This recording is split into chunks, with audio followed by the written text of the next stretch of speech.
அவர் தாமே பாடுபட்டு சோதிக்கப்பட்டபடியினாலே சோதிக்கப்படுவர்களுக்கு அவர் உதவி செய்ய வல்லவராயிருக்கிறார் என்று சொல்லி எழுதப்பட்டிருக்கிறது. கர்த்தருக்கு மகிமையுண்டாகட்டும். அவர் தாமே பாடுபட்டார், சோதிக்கப்பட்டார். பாடுபட்டு சோதிக்கப்பட்டபடினால சோதிக்கப்படுகிறவர்களுக்கு உதவி செய்ய அவர் வல்லவராயிருக்கிறார் என்று வேதம் சொல்லும். நமக்காக ஆண்டவர் பாடுகளை சகித்தவர், சோதனைகளை கடந்து வந்தவர். இதனாலும் கூட அநேகர் நாம் பலவிதமான சோதனைகளில அல்லது பலவிதமான பாடுகளிலே சிக்கி தவிக்கிறதை நாம் பார்க்கிறோம். பலவிதமான பாடுகள், ஒவ்வொருவருக்கும் ஒவ்வொரு விதமான பாடுகள். ஒரு சிலருக்கு சரீரத்திலே வந்திருக்கிற பாடுகள் பெரிய பாடா இருக்கும். அவர்கள் வேலை செய்கிற இடத்துல இருக்கிற பிரச்சனை பெரிய பாடா இருக்கும். அவர்களுக்கு இருக்கக்கூடிய நெருக்கடிகள் பெரிய பாடா இருக்கும். பண பிரச்சனைகள் பெரிய பாடா இருக்கும். பண நெருக்கடிகள், கடன் பிரச்சனைகள் பெரிய பாடா இருக்கும். இந்த நாளில கூட நமக்கு ஆண்டவராய் இயேசு கிறிஸ்து இந்த பூமியிலே மனிதனாக அவதரித்தவர் எல்லா விதமான சோதனைகளையும் கடந்தார். அவர் பாடுகளை ஏற்றுக்கொண்டார் என்று சொல்லி வசனம் சொல்லுது. அவர் நம்முடைய பாடுகளை ஏற்றுக்கொண்டு நம்முடைய எல்லா விதமான பலவீனங்களையும் எல்லா விதமான சுகவீனங்களையும் அவர் ஏற்றுக்கொண்டு நம்மை விடுவிக்க தேவன் விரும்பினார். ஆகவேதான் நமக்காக அவர் பாடுகளை பட்டார். அவர் நமக்காக அடிக்கப்பட்டார், நமக்காக காயப்பட்டார், நமக்காகவே எல்லாவற்றையும் அவர் ஏற்றுக்கொண்டதை நாம் வேதத்திலே பார்க்கிறோம். ஒருவேளை இந்த நாளிலும் கூட பாடுகளுக்கு மத்தியில என் வாழ்க்கையில் போதும் என்று சொல்லி நீங்கள் நினைப்பீர்களானால் உங்களுக்காக பாடுகளை சகித்த ஒருவர் உண்டு. உங்களுக்காக உங்கள் பாடுகளை ஏற்றுக்கொண்டவர் உண்டு. இயேசு நம்முடைய பாடுகளை ஏற்றுக்கொண்டார். நம்முடைய எல்லா துக்கங்களையும் அவர் சுமந்து கொண்டார். அவர் சோதிக்கப்பட்டார்.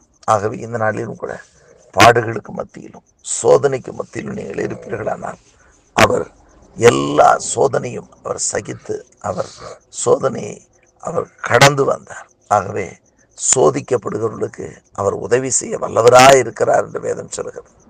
உங்கள் வாழ்க்கையில் வந்திருக்கிற சோதனைகளை ஜெயிக்க ஆண்டவர் பலன் தருவார்.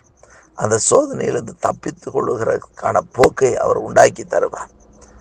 எப்படிப்பட்ட சோதனையாக இருந்தாலும் சரி, அது பலவிதமான சோதனைகளாக இருக்கலாம். மனுஷர்களால் வருகிற சோதனைகள் இருக்கிறது, பிசாசினால் வருகிற சோதனை இருக்கிறது, தேவனாலேயே வருகிற சோதனை இருக்கிறது. சிலர் தாங்களே சோதனைக்குள்ள போய் சிக்கிக் கொள்ளுகிறதும் இருக்கிறது. அந்தபடி இந்த நாளில் எவ்விதத்தில் நீங்கள் சோதிக்கப்பட்டு கொண்டிருந்தாலும் சரி, நீங்களே பிரச்சனைகளில் மாட்டிக்கொண்டு இன்றைக்கு சோதனைகளில் நின்று கொண்டிருந்தாலும் சரி, மனிதர்களால் உண்டாயிருக்கிற சோதனைகளாக இருக்கலாம். எந்த சோதனையையும் கர்த்தர் ஆண்டவர் சகித்து கடந்து வந்தவர், எல்லாவற்றையும் ஜெயித்து வந்தவர். ஆகவே சோதிக்கப்படுகிறவர்களுக்கு அவர் உதவி செய்ய வல்லவராயிருக்கிறார். இன்றைக்கும் உங்களுக்கு உதவி செய்யவே அவர் வல்லவராயிருக்கிறார். எப்படிப்பட்ட சூழ்நிலை மாற்றி அமைக்கவே அவர் வல்லவராயிருக்கிறார். உங்கள் நெருக்கடிகளை மாற்றி அமைக்கவே அவர் வல்லவராயிருக்கிறார். இயேசு கிறிஸ்துவின் நாமத்தினால எல்லா நெருக்கடிகளையும் கர்த்தர் மாற்றி, பாடுகளை மாற்றி, சோதனைகளை மாற்றி கர்த்தர் அற்புதமான விடுதலை நடத்த போகிறார். வேதத்திலே வாசிக்கிறோம், மனுஷருக்கு நேரிடுகிற சோதனை அல்லாமல் வேறொரு சோதனை நேரிடுவதில்லை. கர்த்தரோ உண்மையுள்ளவர்.